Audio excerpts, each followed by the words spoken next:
जैसा कि Karl von क्लॉज़विट्ज़ ने कहा था, युद्ध राजनीति का ही एक विस्तार है, बस अन्य माध्यमों से। आज हम जर्मनी की सैन्य महत्वाकांक्षाओं पर और उसके सामने खड़ी एक बहुत बड़ी ज़मीनी हकीकत पर बात करने वाले हैं। हाँ बिल्कुल।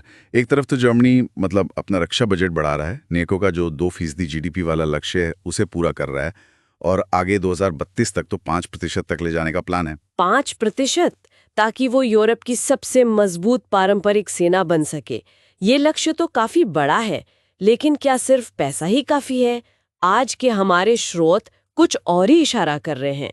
असल चुनौती वो कहीं और है। बिल्कुल सही कहा आपने। असल चुनौती है सैनिकों की भारी कमी, और ये कोई दूर का खतरा नहीं है, बल्कि बुंडसवेयर यानी जर्मन सेना के इंस्पेक्टर जनरल कार्स्टन ब्रुएर और रक्षा मंत्री बोरिस पिस्टोरियस दोनों ने साफ साफ चेतावनी दी है। अच्छा, क्या कहा है उन्होंने? उन्होंने कहा है कि जर्मनी को 2029 तक युद्ध के लिए तैयार रहना होगा।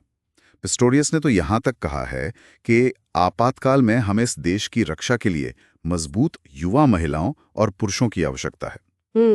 जरूरत तो है, पर क्या वो मिल रहे हैं? आंकड़े क्या कहते हैं इस बारे में?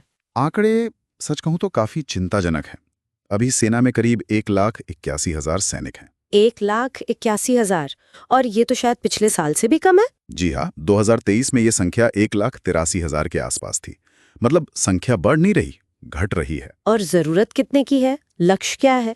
जरूरत तो कम से कम 2,60,000 सैनिकों की बताई जा रही है, और 2031 तक का जो लक्ष्य था 2,03,000 का, वो भी अभी तो काफी दूर लग रहा है। बाप रे, ये तो बहुत बड़ा गैप है। और ये सिर्फ ओवरऑल नंबर की बात नहीं है।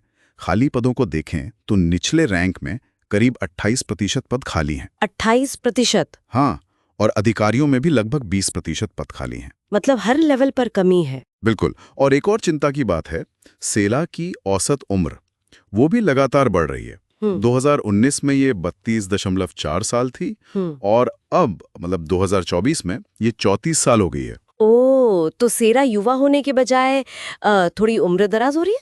सही। और ये किसी एक देश की कहानी नहीं है, ये यूरोप की एक बड़ी समस्या का हिस्सा है, जिसे डेमोग्राफिक टाइम बॉम्ब कहते हैं। डेमोग्राफिक टाइम बॉम्ब मतलब आबादी का बूढ़ा होना और कम होना? हाँ, आबादी बूढ़ी हो रही है, जन्म दर कम है, ज्यादातर नेटो देशों में, तुर्की को छोड़ दें तो 2030 तक औसत उम्र 40 के पार चली जाएगी। इटली में तो 50.8 तक। तो इसका सीधा असर भर्ती पर पड़ेगा। भविष्य में युवा मिलेंगे ही कम सेना में जाने के लिए। एग्जैक्टली।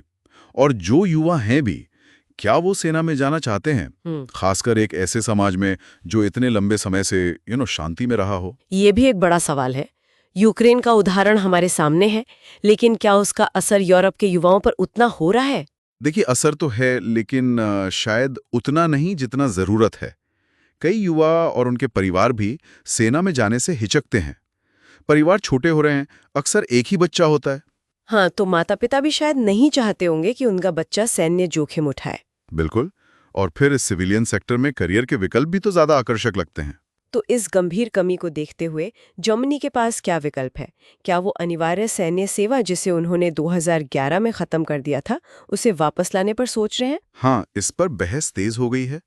रक्षा मंत्री पिस्टोरियस खुद इसके किसी नरम रूप के पक्ष में लगते हैं। नरम रूप मतलब? जैसे स्वीडन का मॉडल है, वहां सभी युवाओं का पंजीकरण होता है, पर सेवा के लिए कुछ ही चुने जाते हैं। शायद वैसा कुछ। लेकिन क्या इसके लिए सब तैयार हैं? युवाओं का क्या कहना है? युवाओं में इसका विरोध है। अभी एक सर्वे हुआ था मार्च में, उसमें 18 से 29 साल के 61% युवाओं ने कहा कि वो इसके खिलाफ हैं। 61%? ये तो काफी ज्यादा विरोध है।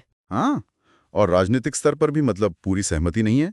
जो मौजूदा गठबंधन सरकार है, उनके समझौते में लिखा है कि शुरुआत में स्वैच्छिक सेवा पर ही जोर दिया जाएगा। शुरुआत में? तो मतलब दरवाजा खुला रखा है अनिवार्य सेवा के लिए? हाँ, विकल्प खुला रखा है। लेकिन एक और बड़ी, शायद सबसे बड़ी व्यावहारिक दिक्कत है। वो क्या है? पिस्टोरियस ने खुद माना है कि अभी जर्मनी के पास क्षमता ही नहीं है।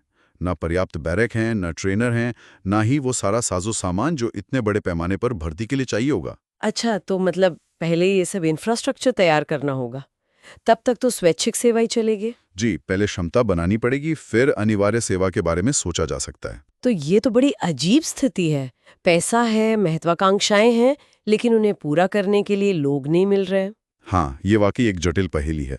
एक विकसित देश कैसे इस मानवीय संसाधन की चुनौती से निपटता है, ये देखना होगा। और इसके मायने सिर्फ जर्मनी के लिए नहीं है ना? बिल्कुल नहीं। ये पूरे यूरोप की सुरक्षा, नाटो की क्षमता, इन सब पर सवाल खड़े करता है। ये दिखाता है कि रक्षा क्षमता सिर्फ बजट बढ़ाने से नहीं आती। इसमें जनसांख्यिकी, सामाजिक रुझान, राजनीतिक इच्छा शक्ति, ये सब बहुत मायने रखता है। तो ऐसा लगता है कि जर्मनी का यूरोप की सबसे ताकतवर सेना बनने का सपना या सफर कहें, वो शायद उम्मीद से कहीं ज्यादा मुश्किल और लंबा होने वाला है। और इस पूरी बातचीत से एक बहुत ही बुनियादी सवाल उभरता है, जिस पर हमें सोचना चाहिए। क्या सवाल है वो? सवाल ये है कि आज के जो आधुनिक लोकतांत्रिक समाज हैं, जहां व्यक्तिगत स्वतंत्रता, करियर विकल्प, ये सब बहुत अहम है, वहां हम राष्ट्रीय सुरक्षा की जो जरूरतें हैं, खासकर जब बाहरी खतरे बढ़ रहे हों, उनके साथ संतुलन कैसे बनाएंगे? ये वाकई एक गहरा सवाल है। व्यक्तिगत आजादी बनाम राष्ट्रीय सुरक्षा की जरूरत। हाँ, इस पर गंभीरता से सोचने की जरूरत है। निश्चित रूप से। और जो यूपीएससी की तैयारी कर रहे हैं, उनके लिए तो ये एक बेहतरीन केस स्टडी है। अंतर्राष्ट्रीय संबंध, सुरक्षा चुनौतियां और डेमोग्राफी यानी जनसांख्यिकी का क्या असर होता है। प्रीलिम्स और मेंस दोनों के लिए ये बहुत महत्वपूर्ण हो सकता है। बिल्कुल। तो अगर आपको ये विश्लेषण, ये चर्चा उपयोगी लगी, तो कृपया लाइक करें, सब्सक्राइब करें और अगर आपके कोई सवाल या विचार हैं, तो नीचे कमेंट्स में ज़रूर लिखें।